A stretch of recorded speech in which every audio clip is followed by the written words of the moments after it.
Plot पर ससुराल। सुनील बेटा, सुदर्शन भाई साहब का फ़ोन आया है। उन्होंने एक प्लॉट देखा है जो हमारे बजट में भी आ जाएगा और ज़मीन भी इतनी है कि हम आराम से 4 कमरे बना सकते हैं। तो आज थोड़ा समय निकाल कर भाई साहब से मिलने चले ज़रूर जाना। ठीक है माँ, मैं ऑफिस से लौटते हुए अंकल से मिलता हूँ आऊँगा। 6 महीने में हमें ये घर खाली करना है। मेरी कोशिश तो यही है कि हम यहाँ से सीधा अपना मकान में ही जाए। अरे परेशान हो गए यहाँ से वहाँ दौड़ते हुए। सुनील शाम को ऑफिस से थोड़ा जल्दी निकलता है और सुदर्शन अंकल के साथ प्लॉट देखने के लिए निकल जाता है। घर पहुंचकर सोच लो माँ, प्लॉट तो अच्छा है लेकिन 2 परेशानियाँ। पहली तो ये कि आसपास ज़्यादा मकान नहीं बने हैं, ज़्यादातर प्लॉट खाली पड़े हैं। और दूसरी ये कि प्लॉट की कीमत देने के बाद अगर रजिस्ट्री भी करा लेंगे तो मकान बनाने के लिए पैसा नहीं बचेगा। अरे बेटा, तू चिंता मत कर। भाई साहब से मेरी बात हो गई है। उनका कहना है कि वो एक राजीनामा बनवा लेंगे। बस अभी रजिस्ट्री के लिए कोई जल्दबाजी करने की ज़रूरत नहीं है। आपसे विश्वास की तो बात है। ठीक है माँ, अंकल पर तो मुझे भी पूरा भरोसा है। उन्होंने आज तक हर सुख दुख में हमारा साथ दिया है। हमारे साथ तो किसी तरह का फ्रॉड नहीं कर सकते वो। फिर ठीक है, मैं जल्दी ही ज़मीन का पैसा अंकल को देने के बाद मकान बनवाने का काम शुरू कर देता हूँ। मकान जितनी जल्दी बन जाए उतना ही अच्छा है। सुनील प्लॉट को देखकर बहुत खुश था। जल्दी ही मकान का काम शुरू हो जाता है और 5 महीने के अंदर उनके सपनों का आशियाना बनकर तैयार हो जाता है। सुनील के माता पिता, छोटा भाई दिनेश और बहन प्रिया सभी लोग अपने नए मकान को देखकर बहुत खुश थे। अरे भैया, मैंने तो कभी सोचा ही नहीं था कि हम इतने बड़े हवेली जैसे घर में रह पाएंगे। सालों से तो 2 कमरे की किराए के मकान में ही गुजारा कर रहे थे। यहाँ तो मज़ा ही आ जाएगा। हाँ भैया, मैं तो पहले ही बता रहा हूँ, मुझे अपना सेपरेट रूम चाहिए। हाँ बाबा हाँ, सबके लिए रूम बनवाया मैंने। सबको अपना अपना सेपरेट रूम मिलेगा। नए मकान में शिफ्ट होने के बाद सुनील की माँ और बहन ने मिलकर पूरे मकान को बहुत अच्छे से सजा दिया था। उनके दिन अब मज़े में कट रहे थे कि एक दिन सुनील की माँ के मायके से शादी का न्योता आता है। बेटा, तुम्हारे मामा के यहाँ शादी है, जाना तो पड़ेगा। हाँ तो जाइए ना, आप सब लोग चले जाइए, मैं यहीं पर रुकता हूँ। वैसे भी इस समय ऑफिस से छुट्टी मिल पाना थोड़ा मुश्किल होगा। अरे नहीं बेटा, अब परिवार की शादी में भी सब परिवार नहीं जाएंगे तो अच्छा नहीं लगेगा। तू ले लेना छुट्टी, 4-5 दिन की तो बात है। वैसे भी महीनों से हम लोग साथ में कहीं आए गए नहीं, इसी बहाने थोड़ा समय साथ में बिता लेंगे। पिछले 5-6 महीने से वैसे भी तू घर के चक्कर में बहुत परेशान रहा है। इतनी दौड़ धाम की है तूने, अब 2-4 दिन वहाँ सबके साथ हंसेगा बोलेगा तो थोड़ी टेंशन भी कम हो जाएगी। माँ के समझाने पर सुनील भी पूरे परिवार के साथ शादी में जाने के लिए तैयार हो जाता है। अपने मकान में ताला लगाने के बाद सुनील और उसका पूरा परिवार शादी के लिए निकल जाता है। 5 दिन बाद जब वो शादी से लौटते हैं तो देखते हैं कि उनके घर का ताला दरवाजे से गायब है और दरवाज़ा अंदर से बंद है। अपने मकान से ताला गायब देख सुनील के तो होश ही उड़ जाते हैं। सुनील दरवाज़ा पीटने लगता है।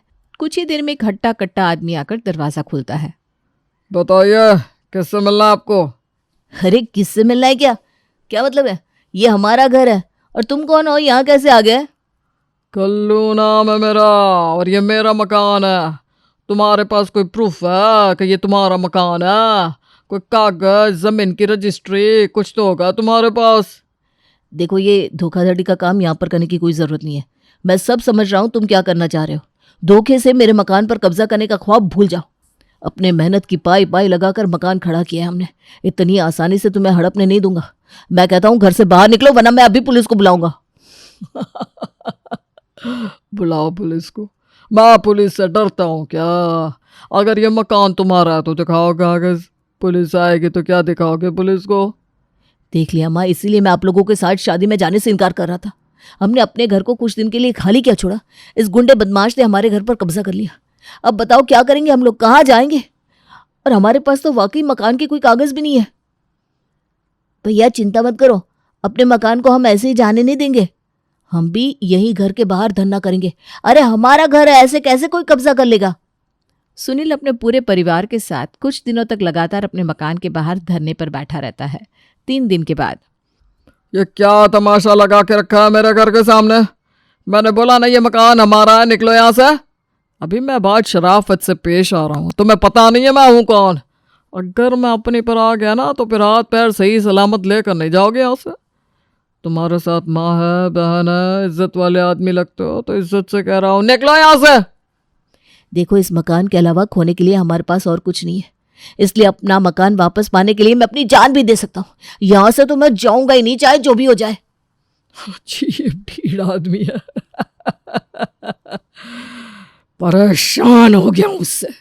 अगर ऐसे घर के सामने बैठा रहेगा तो इस घर में हमारा जीना मुश्किल हो जाएगा। लगता है कुछ दूसरा तरीका आजमाना पड़ेगा। अच्छा ठीक है, इधर सुनो। ये मकान मैं खाली करके तो जाने वाला हूँ नहीं, लेकिन एक रास्ता है। अगर तुम चाहो तो हमारे साथ इस मकान में आकर रह सकते हो। इतना बड़ा मकान है, आधे में तुम रहो आधे में हम रहेंगे। बोलो मंजूर है?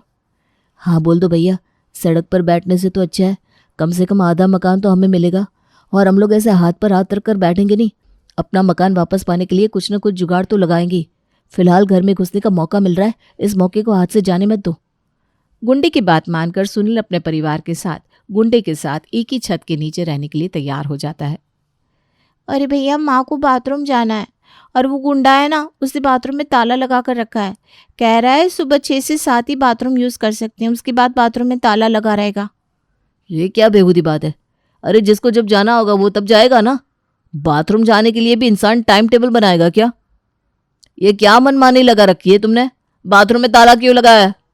बाथरूम के अंदर सिर्फ 1 घंटे के लिए ही तुम लोगों की एंट्री होगी।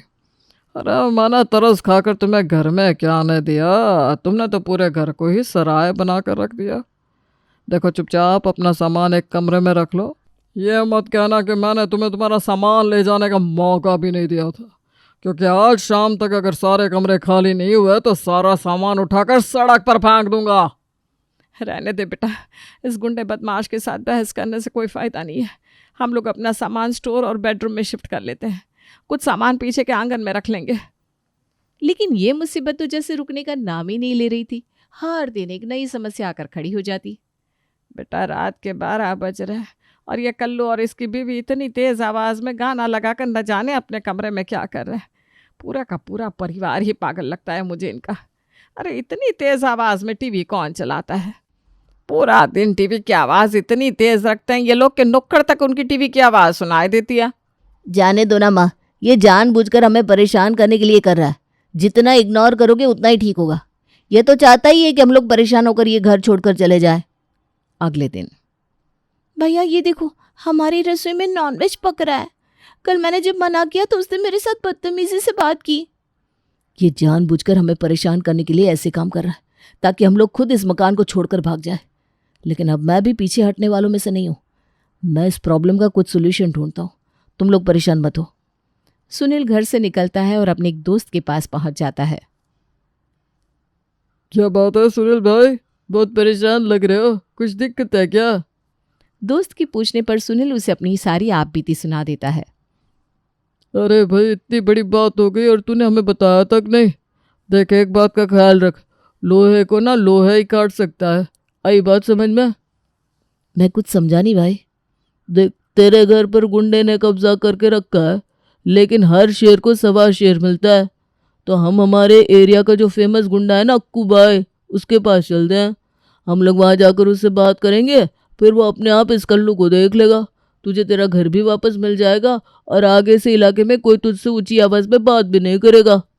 बस तुझे वहाँ जाकर अक्कू भाई की थोड़ी चमचागिरी करनी पड़ेगी। अपने फैमिली को सेफ रखने के लिए अगर किसी गुंडे के आगे थोड़ा आगे पीछे घूमना भी पड़ जाए तो इसमें बुराई क्या है? सुनील का दिमाग इस समय काम ही नहीं कर रहा था कि वो क्या करे, इसलिए दोस्त की सलाह मानकर वो अक्कू भाई के पास पहुंच जाता है।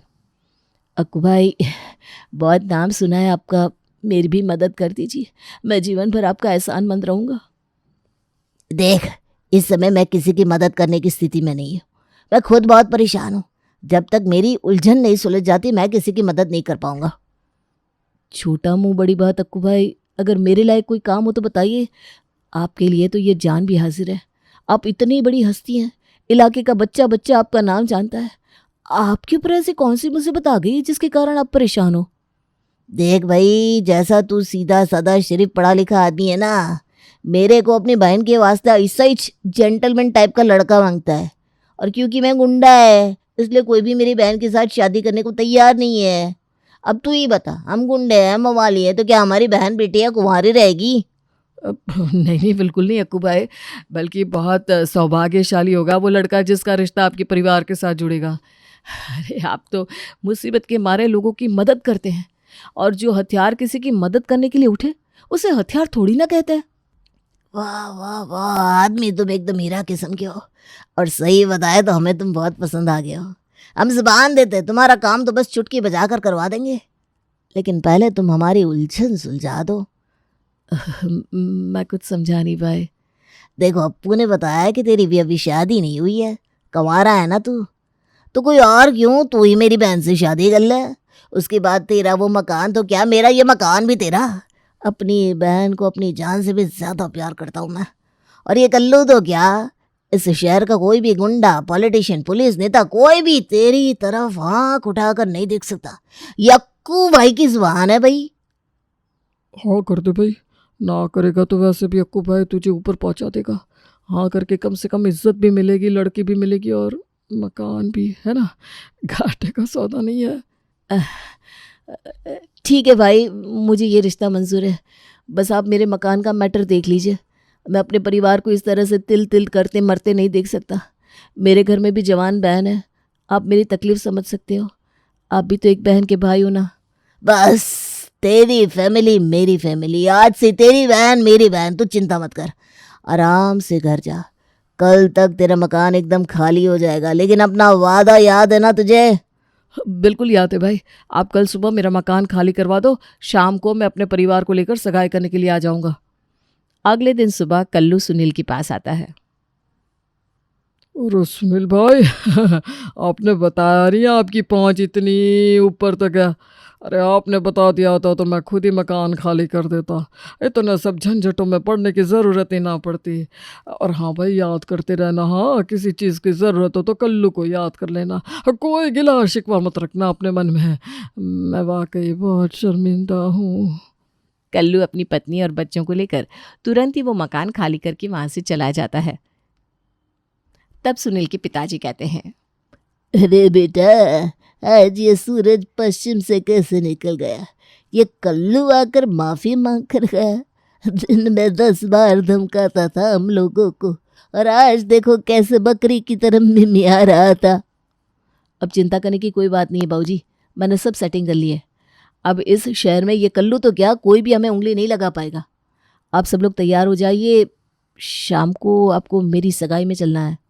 क्या बकवास कर रहा है तू? तेरी सगाई किसके साथ? ज़्यादा सवाल जवाब मत करो माँ, ये समझ लो कि मकान के बदले मैंने अपना सौदा किया है। अब खुशी खुशी इस रिश्ते को स्वीकार करो, इसके अलावा मेरे पास और कोई रास्ता नहीं था। बेटे के कहने पर पूरा परिवार शाम के समय तैयार होकर अक्कू भाई के घर पहुंच जाता है। धूमधाम से सुनील और अक्कू की बहन चांदनी की सगाई हो जाती है। अरे चांदनी, तुम अक्कू भाई की बहन हो? हाँ मेरी राजा, मैं ही अक्कू भाई की बहन हूँ। कैसा लगा मेरा सरप्राइज? चांदनी की बात सुनकर सुनील के तो मानो होश ही उड़ गए थे। तभी सुनील की बहन घबराते हुए उनके पास आती है। अरे भैया, आपने देखा वो कल्लू जिसने हमारे घर पर कब्जा करा था, वो उधर अक्कू भाई के साथ हंस हंस के बात कर रहा है। अरे मेरे भोले भाले राजा जी, अभी भी नहीं समझे क्या? वो कल्लू और कोई नहीं, मेरे भैया का ही आदमी था। तुम्हें याद नहीं है क्या?